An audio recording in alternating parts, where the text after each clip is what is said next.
Hoy diría que no matemos a la gallina de los huevos de oro, ¿no? Por estas horas quienes vivimos en Argentina estamos impactados por la avaricia y la codicia. Dos hermanas gemelas, hijas del binomio presidencial, personas con ambiciones desordenadas. Por eso el grito de alerta: no maten a la gallina de los huevos de oro. Y sin dudas, la avaricia y la codicia, que arruinan a la condición humana, especialmente hoy que fueron convertidas casi en valores de pensamiento político dominante, ¿no? Podemos ver la historia reciente que llevó a los estrados de la justicia las evidencias de su puesta en marcha. Me refiero a la corrupción política, consagrada incluso por la mayoría parlamentaria. Y allí dejamos parte de la historia luego de la Semana de la Memoria, un término prácticamente devaluado. Pero hablamos del comportamiento que responde a la arquitectura cerebral de los populistas que hacen del poder esa trinchera de dominación de los pueblos, pueblo del cual sos parte vos y soy parte yo, y estamos como entrampados tratando de encontrarle explicaciones a una sinrazón que nos lleva puestos. Todo esto explicado de manera precisa, tal vez, y como arrancando la jornada, lo que dice la guatemalteca Gloria Álvarez Cross, quien sostiene en sus principios políticos o filosóficos libertarios parte de lo que es el manual del populista. Los grandes líderes populistas como Perón, Mussolini, Kirchner, Chávez o Getúlio Vargas coinciden en tomar una parte de la población y volverla el enemigo interno, que junto con el enemigo externo se convierten en lo que los populistas llaman antipueblo. Entonces, por un lado está el pueblo y por otro lado está el antipueblo. En cada discurso, el populista busca insertar odio en la sociedad, hacer que el pueblo odie al antipueblo. El antipueblo puede tomar diferentes formas, externas o internas. La oligarquía, la plutocracia, los yanquis, los españoles conquistadores, los empresarios locales, en fin. El pueblo, en cambio, es un cúmulo de todas las virtudes de una sociedad. El pueblo es honrado, es desinteresado y el pueblo nunca se equivoca, siempre escoge el mejor líder. Con esta dicotomía, el populista logra insertar odio en la sociedad y una vez así logra que la parte del pueblo se enamore de él, le perdone todos los robos, actos de corrupción, cambios de constitución, falta de justicia, porque supuestamente todo lo que el populista hace es en nombre del pueblo y cualquier cosa que vaya mal siempre será culpa del antipueblo. Todo esto se refuerza con actos de adoctrinamiento masivo en los programas de radio, de televisión, redes sociales y también en el sistema educativo. Todo líder populista busca amalgamar los tres poderes, el ejecutivo, el Congreso y el judicial, para tener todo el poder y gobernar en una sola mano. El programa populista se completa con la idea de satisfacer ciertas necesidades sociales y publicitarlas de tal manera que el líder es quien cura las injusticias en la sociedad. Así, incrementan el gasto público, multiplican el empleo estatal, suben las dádivas, los subsidios y las bolsas de comida. Y para poder financiar todas esas cosas que te regalan y que te dicen que son gratis, mentira, nada es gratis, todo viene pagado de algo, entonces los populistas tienen que hacer otra cosa, tienen que aumentar los impuestos, aumentar la deuda pública y aumentar la inflación que se come el ahorro de los pobres. El aumento de los gastos del Estado nunca les alcanza y los servicios, las prestaciones a los ciudadanos cada vez son más pobres. El programa populista incrementa el consumo, desincentiva la inversión, descapitaliza el país. Luego, el sector productivo continúa siendo expoliado hasta que el dinero se acaba. La economía entonces entra en estanflación y los gobiernos desesperados empiezan a tomar otras medidas, controles de precios, controles de tarifas, controles a las importaciones y exportaciones del país, hasta que llega un punto donde la economía colapsa, como está sucediendo en Venezuela y en Argentina. Por supuesto, la culpa nunca es del populista y cuando las cosas empiezan a ir mal, el populista empieza a culpar a los enemigos externos e internos que previamente se inventó. La culpa es del FMI, del Banco Mundial, de los yanquis o los cipayas oligárquicos que nunca quieren colaborar. Y mientras en el resto del mundo 2/3 de la población dejan de vivir en pobreza, en los países populistas, sin que haya guerra, la pobreza sigue aumentando. El populismo ama tanto a los pobres que los multiplica. El populismo ama tanto a los pobres que los multiplica. Esta casi radiografía conceptual o textual que realiza la politóloga Gloria Álvarez, en esta breve definición, expresa claramente cómo se instaura el odio, cómo se realiza la división del pueblo, cómo se crea esta dicotomía entre lo que es el pueblo y el antipueblo. Tal vez en el antipueblo hoy estamos los argentinos que no pensamos como ellos, los que no estamos afiliados al kirchnerismo, el macrismo, los oligarcas del campo, los que usan la 4x4, el Fondo Monetario Internacional, y esta construcción que va calando y va mellando en la sociedad, va formando una gran huella que hemos instituido en la Argentina con el nombre de grieta. Pero lo cierto es que en el medio está la avaricia y la codicia. Son estos dos grandes valores que forman parte de la arquitectura cerebral del populista. Uno observa quiénes representan al pueblo y resulta ser que los pilares de la culpa de cualquier política que funciona mal en el país es el antipueblo. De allí el mensaje: cuidemos a la gallina de los huevos de oro. Porque, es más, la propia expresión de Julián Domínguez en torno a la importancia del campo, porque ahora el enemigo nuevamente en el centro de la escena vuelve a ser el campo, y Julián Domínguez, que trata de ver de qué manera le gambetea a Feletti, que está muy prendido a Cristina, Julián Domínguez reconoce el rol del campo y le pone el nombre. Y sí, son las gallinas del huevo de oro. ¿Cómo es? A ver, a los productores que se queden tranquilos, que la filosofía, el pensamiento y la acción de este ministerio es defender a la gallina de los huevos de oro de la Argentina. En estos momentos de dificultades del país sumado al conflicto bélico, el productor argentino tiene mucho para aportarle al país y este ministerio vamos a trabajar para que el productor argentino tenga previsibilidad y siembre con tranquilidad. Ahí está. Habla de la especulación y se metió la voz y se coló aquí en la voz de Roberto Feletti. Roberto Feletti le apuntó a los chacareros, mientras Julián Domínguez, en la misma coalición de gobernancia, por un lado el ministro, con mayor rango al propio secretario de Comercio, pero el secretario tiene el poder, a diferencia de la autoridad que tiene Domínguez. Se entiende la división y en el medio están los productores, las 4 cadenas agroalimentarias, los exportadores, el futuro del país. Porque no podemos seguir metiéndonos para adentro, porque en definitiva eso va a hacer implosionar, y los controles de precio, como bien lo dice Gloria Álvarez, eso lo que realiza es el colapso de la propia economía. ¿Hacia dónde vamos? ¿Qué es lo que estamos sintiendo? Y aman tanto a los pobres, los populistas, que los multiplican. Y se enamoran tanto del poder de Estado que lo agigantan. Yo recuerdo lo que decía Roberto Feletti respecto a la especulación. Por eso hablo de la especulación. La especulación de los que quieren comprarse, no sé, más departamentos en Miami, más 4x4 y salen a la ruta a exhibir el lujo que tienen, porque quieren convalidar una suba del 50% en dólares en sus stocks, por solo efecto riqueza, por solo efecto riqueza. Yo dije la otra vez, si vamos así, la mesa de enlace va a decidir qué comemos y qué no comemos. Claro. Ahí está la culpa. La culpa es del otro. Lo cierto es que el desmanejo, la mala praxis, la rotura del sistema productivo y comercial de la República Argentina, lo han impulsado ellos. El daño que vamos a tener en esta bendita y querida República Argentina es producto de lo que llaman desde la neurociencia el impacto de la avaricia y la codicia. Miren, la avaricia es el afán o el deseo desordenado de tener riquezas, bienes, posesiones, objeto de valor, y la intención de atesorarlo. Ese es el avaro. Y se aplica el término a este deseo excesivo por la búsqueda de riqueza, de placer, de estatus, de poder.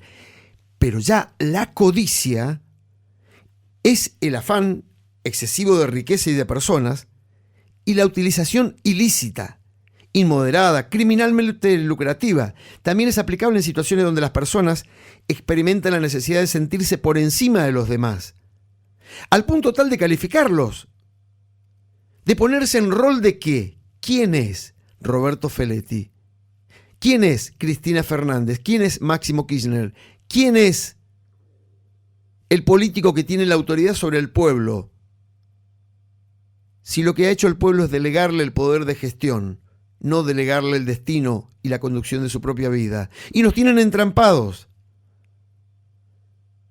Y relacionado con el poder también la codicia, son esos factores de influencia política, lo hemos visto con los vacunatorios VIP, el resplandor social, lo hemos visto con la fiesta de cumpleañitos de la mujer del presidente, la ostentación, el éxito económico, los viajes de los funcionarios y toda esta gran historia que son lecciones. Miren, me corro un poquito de estas dos hermanas demónicas, porque en este afán o deseo desordenado, tanto la codicia como la avaricia nos están llevando puesto, pero la codicia y la avaricia de los propios funcionarios políticos. Retomando los apuntes informativos que marcaron el pulso de la actualidad, les comento, estos enemigos funcionales que hoy ya son llamados campo, que son las bases gremiales, están calentando motores en el interior de la República Argentina. Le pusieron fecha a una marcha federal, 23 de abril. Los referentes de la mesa de enlace se gastaron la semana recorriendo los pasillos. Buscaron la oposición, trataron de establecer un vínculo, ver cuál es el derrotero para frenar el DNU, porque el DNU solamente puede ser desactivado, no modificado, ¿eh? Pero esta batalla institucional, que no va a resultar fácil porque la oposición tiene las manos atadas y en lo formal necesitan que las comisiones, en este caso puntual en diputados, por ejemplo, no está conformada la bicameral de trámite legislativo, que es el primer eslabón, el primer ámbito donde se discute la validez o no de estos decretos presidenciales. O sea, desactivan los puntos institucionales donde realmente pueden ser cuestionados. Pero en síntesis, primer título, los autoconvocados le pusieron fecha a la movilización del campo el día 23 de abril y la mesa de enlace va a ir buscando institucionalizar el reclamo. Lo decía el propio presidente de Federación Agraria Argentina, Carlos Achetoni, de esta manera. Seguiremos con estas reuniones con los bloques que restan de diputados y comenzaremos con Senado porque estamos convencidos de que el camino es la institucionalidad. Por eso debe ser el Congreso de la Nación el que frene la locura que todo el tiempo busca instaurar el gobierno. El Congreso debe definir impuestos, tal como dice la Constitución, y el que determine si los DNU del Ejecutivo son válidos o no. Vamos a seguir con esta lucha porque sabemos que nos está asistiendo la verdad. Que nos está asistiendo la verdad. Ese es un título. El otro apunte en lo comercial, a casi una semana, porque fue el propio ministro Julián Domínguez quien dijo, le voy a dar previsibilidad a los productores y filosóficamente son la gallina de los huevos de oro, le prometió a los exportadores que una vez puesto en marcha el fideicomiso, que significó en términos de presión tributaria un aumento del 2% de las retenciones de aceite y harina de soja, el complejo más importante en la República Argentina, pero este complejo que en términos de plata va a significar una transferencia de 450 millones de dólares. ¿Saben cuánto aportó el complejo sojero el año pasado? 23.800 millones de dólares. Argentina exporta el 90% de la soja. Pero hablando con Gustavo Idígora, presidente de la Cámara de Industria Aceitera, él me decía que pasó una semana, no saben qué es lo que va a suceder. Idígoras, ayúdeme, ¿qué pasó con el anuncio? Cuando salió la resolución también la objetamos, no solamente como centros exportadores cereales, sino toda la mesa intersectorial de maíz y de trigo, pero es un hecho, es una realidad. Entonces sobre esa realidad hay que tratar de operar para que podamos tener la mayor apertura posible de estos volúmenes de equilibrio o cupos de exportación. Ahora bien, el ministro anunció el día sábado a todos que había 8 millones de toneladas. Eso no sucedió y no sabemos si va a suceder o cuándo va a suceder. Así que por eso también estamos reclamando que cumpla lo que anunció en conferencia de prensa el día sábado. El otro gran apunte que nos deja esta semana es el dinero del Fondo Monetario Internacional, los cipayos, contra quienes salieron a pronunciarse el Día de la Memoria, que fue menos que Día de la Memoria, fue el día de la gesta kirchnerista en movimiento. Toda la gente que estaba en la calle son los planeros que sostienen, o mejor dicho, son los pobres fabricados por el kirchnerismo que sostienen su poder en el Estado. Y son los que de alguna manera hay que seguir manteniendo, porque el desorden de la calle, esa locura en la calle donde te cortan a cualquier día, a cualquier hora, fundamentalmente en los momentos más críticos de la República Argentina. Pero bueno, lo cierto es que la noticia es que llegó, el país en parte canceló la deuda y crecieron las reservas. Hablando del Banco Central, recibió 7.000 millones de dólares como derechos especiales de giro, usó 2.700 millones para concretar el desembolso que había prorrogado a comienzo de la semana, y las reservas internacionales brutas crecieron, aumentaron hoy en 6.309 millones de dólares. La tenencia total creció de 37.012 millones de dólares que había clausurado el día miércoles, recordamos el jueves fue feriado, y se conoció el ingreso el día viernes, a 43.321 millones de dólares. Llega en un momento oportuno, más que oportuno. Recordamos que el Banco Central acumulaba ya 4 meses cediendo divisas. Muchas intervenciones. Mantener el bajo control del ritmo de lo que significaba el tipo de cambio. Tras una línea. El otro gran apunte, que está asociado con la primera voz que escuchábamos, la de Gloria Álvarez, cómo instaura el propio populismo de gobierno esta dicotomía entre pueblo y antipueblo, donde ellos son el pueblo porque tienen las virtudes de todo lo bueno, donde la gente que se moviliza y corta la calle es porque tiene hambre, pero resulta ser de que ellos multiplican a los pobres y al hambre. Vamos a ver cuánto tenemos de pobres en Argentina. Y todo aquello que aumente en pobre es fuerza política de ellos. Tené presente eso. Más pobre, más kirchnerismo. El enfrentamiento interno del binomio de gobierno, que es el otro gran apunte, recordemos que el kirchnerismo le apuntó a la cabeza a Alberto Fernández. Yo lo decía el domingo pasado. Alberto Fernández tiene su propia espada de Damocles. O Damocles, ¿cómo querés? ¿Versión criolla? Lo cierto es que la pelea ya comenzó. Y miren, no tiene forma de protesta social callejera. Tampoco es como que la clase media está golpeando la puerta de los bancos.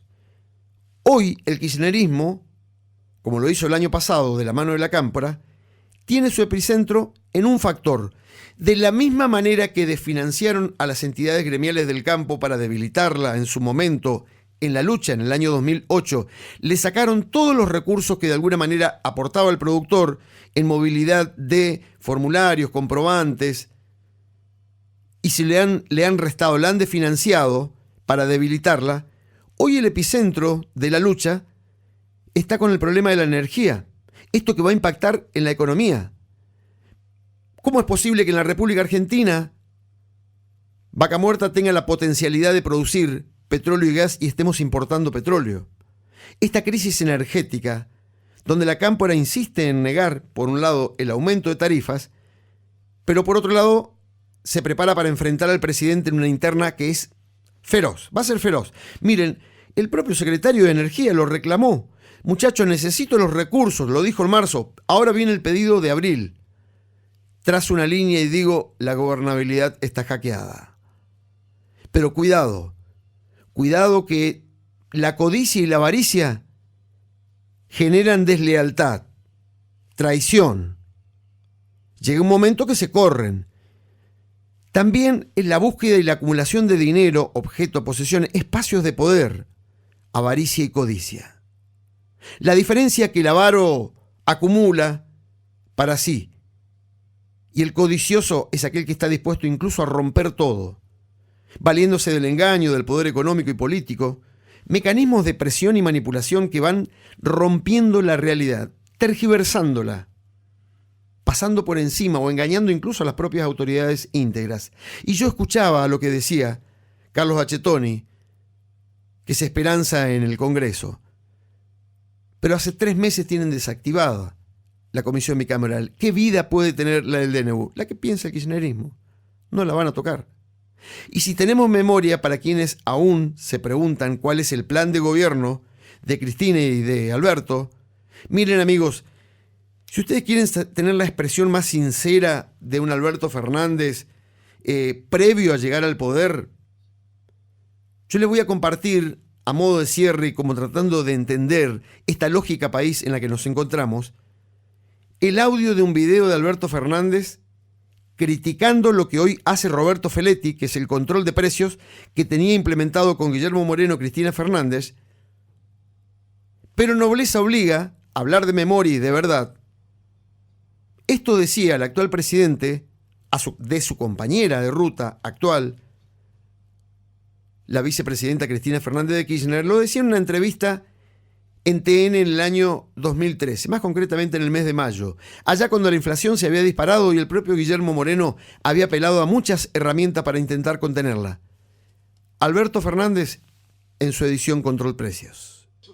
Es un problema. La presidenta percibe que tirando la cantidad de dinero que ha puesto ayer en el mercado en favor de los planes sociales, va a haber lo que siempre ocurre, un aumento de la demanda, una retracción de la oferta y un incremento de los precios. Y entonces, ¿cómo lo resuelve? Lo resuelve mandando a los chicos de la cámpora, a los militantes de la cámpora, a controlar a los comercios. Pero, presidenta, dígale a Moreno que deje de arreglar con los supermercados, que es donde hay un problema. Y además hable con Mercedes Marcó Alpón, porque el problema es que usted no tiene en cuenta la cantidad de dinero que ha emitido y que no ha tenido respaldo, y eso ha sido una causa generadora de inflación enorme. ¿Por qué no manda a la gente de la cámpora a controlar el Banco Central? ¿Y cómo emite el Banco Central? Por ahí se lo cuentan, por ahí no. Alberto Fernández, en su edición Sincericidio, una última serie de Netflix que tiene al país hackeado. Miren, y para correrme un poco de esta historia que se interpone entre la codicia y la avaricia, pero sencillamente nos tiene a todos entrampados en esta querida República Argentina. Aquí la historia del día, la historia de la gallina y los huevos de oro. Esta historia, que tiene como protagonista a un hombre pobre, este hombre era tan pobre, tal vez como Alberto antes de ser tocado por la mágica varita de Cristina que lo llevó al poder, pero bueno, corriéndonos, ¿no? Retomando la historia de la gallina y los huevos de oro, nuestro protagonista era tan pobre que no le alcanzaba para comer. Era el más pobre de la región.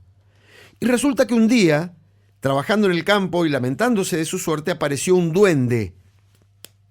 Lo toca.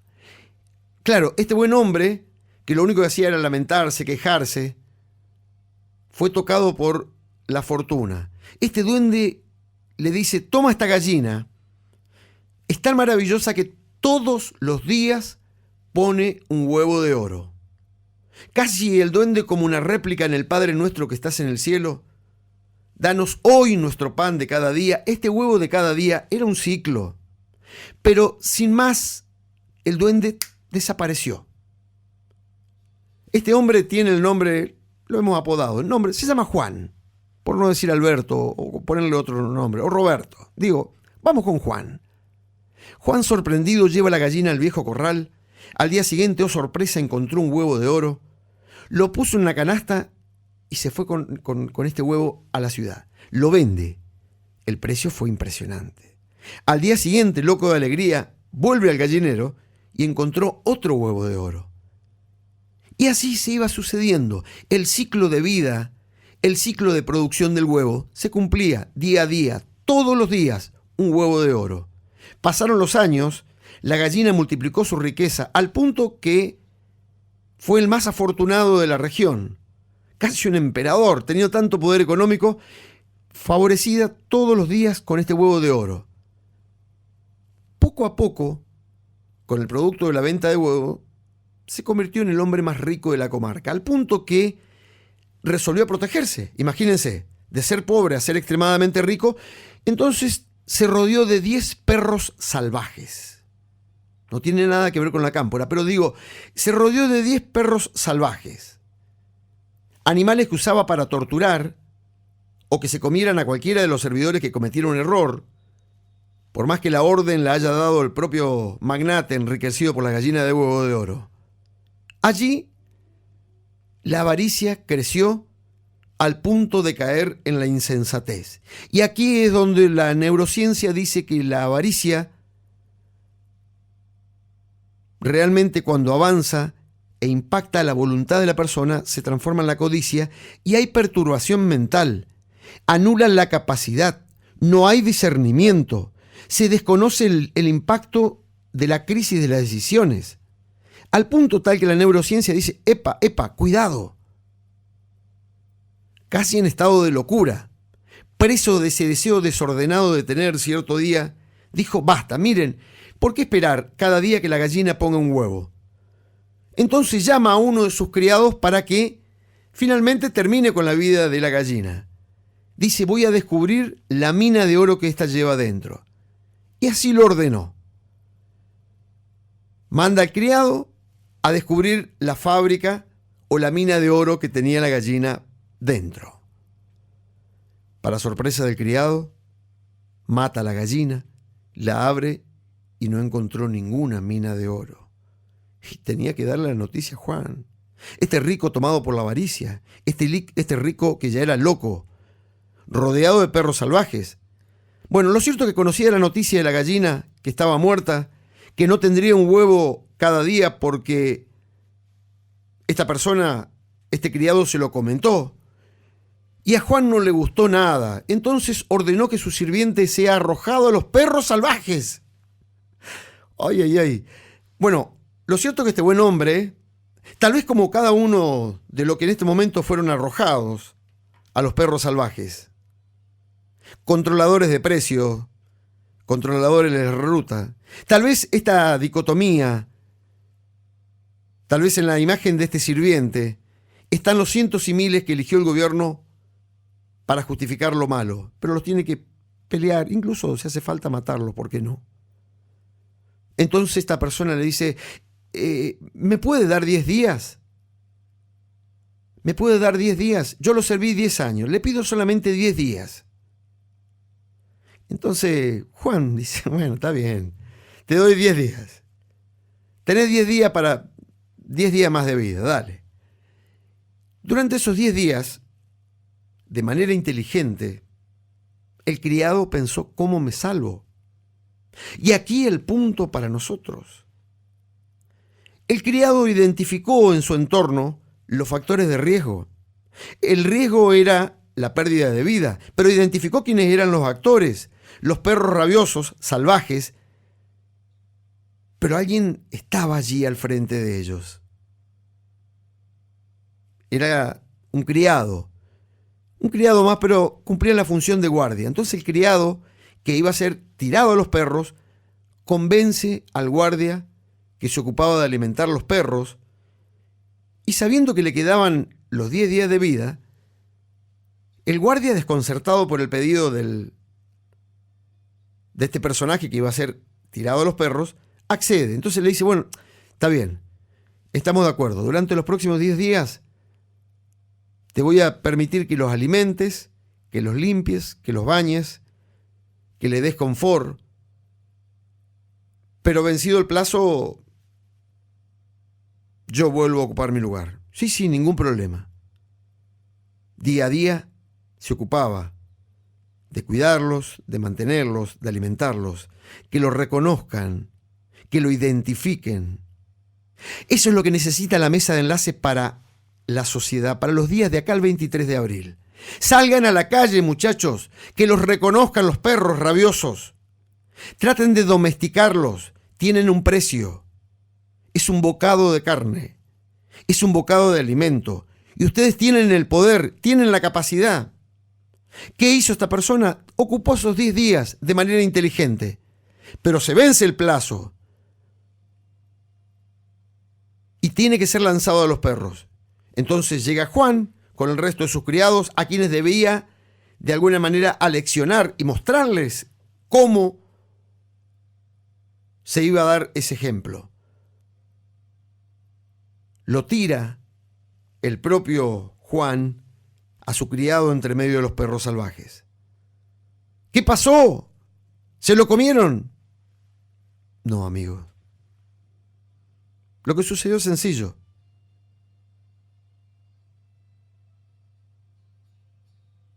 Los perros lamieron sus pies, lamieron sus manos.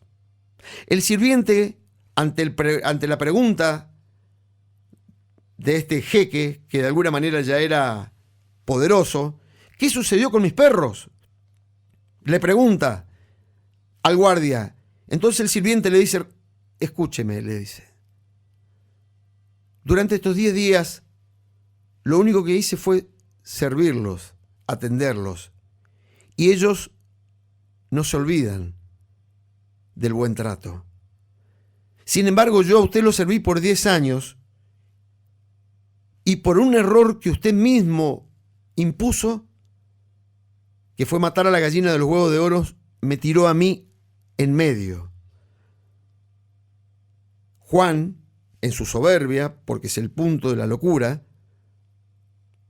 se dio cuenta del error, pero la soberbia no le permitió reconocer que la orden de haber matado a la gallina fue de él, por más que la mano que cortó o interrumpió la vida de la gallina fue la de su criado. Mucho menos cuando ordenó que el criado sea tirado a los perros salvajes. Y la realidad más contundente: no pasó nada. Entonces, ¿podemos decir que en la República Argentina la avaricia y la codicia tienen prisioneros a los argentinos? Y cuando hablo de avaricia, si la propia realidad marca que desde el mes de noviembre del año pasado, como titulaban los diarios, en un año la actual vicepresidenta cobraría más de 1.000 jubilaciones mínimas en el marco del beneficio del ANSES. La Justicia Nacional aceptó devolverle a la actual vicepresidenta esta doble jubilación, por la que cobra un promedio de 2,5 millones de pesos, 483 asignaciones universales por hijo o por embarazo. Esta superrenta de la cual habla Feletti, de los hombres del campo, que quieren apropiarse de esa superrenta. La superrenta de la vicepresidenta, traducida en alimentos, si les preocupa la mesa a los argentinos. Es más, vayamos a un solo producto. Se podrían comprar 31.892 paquetes de medio kilo de polenta instantánea de una marca, Presto Pronta, por ejemplo. Y a esta cifra mensual podríamos sumarle los 120 millones de pesos en concepto de retroactivo que se encuentran exentos del impuesto a la ganancia, por beneficio. Miren, en Argentina nadie sabe cuál es la fortuna amansada ni amasada por la ex jefa del Estado. Ella no tiene propiedades. El principal componente de su fortuna son derechos reales en el país. Me refiero a la fortuna de la familia Kirchner, incluso investigada por la justicia en una causa por lavado de dinero. De hecho, durante los últimos 4 años, buena parte de los bienes fueron administrados por la justicia. Y en este contexto surge el interrogante: ¿a cuánto asciende el patrimonio? No tiene sentido que yo lo sepa, pero según investigaciones periodísticas y de acuerdo a las últimas declaraciones juradas de Cristina y su hijo Máximo en la Oficina Anticorrupción, suman un promedio de unos 417.304.000 pesos. Una cifra millonaria a la que se le deberían sumar bienes y propiedades de Florencia, otras propiedades de las cuales la herencia del ex presidente Néstor Kirchner forman parte de esta realidad país. Amigos, esta es la realidad que nos pone de cara a los enemigos internos que tenemos instalados nosotros en el poder. Tu enemigo, mi enemigo, como una sombra, como lo dice Pablo López. Así arrancamos la mañana de esto que es Mitri del Campo. Mi nombre es Gustavo Mathieu. Me podés buscar en internet, me encontrás aquí en la radio los días domingos, y le venimos a poner el pecho a los enemigos, a esos que bajo la sombra gris de una montaña, tomando las cosas sin permiso, van alimentando el monstruo de la rabia.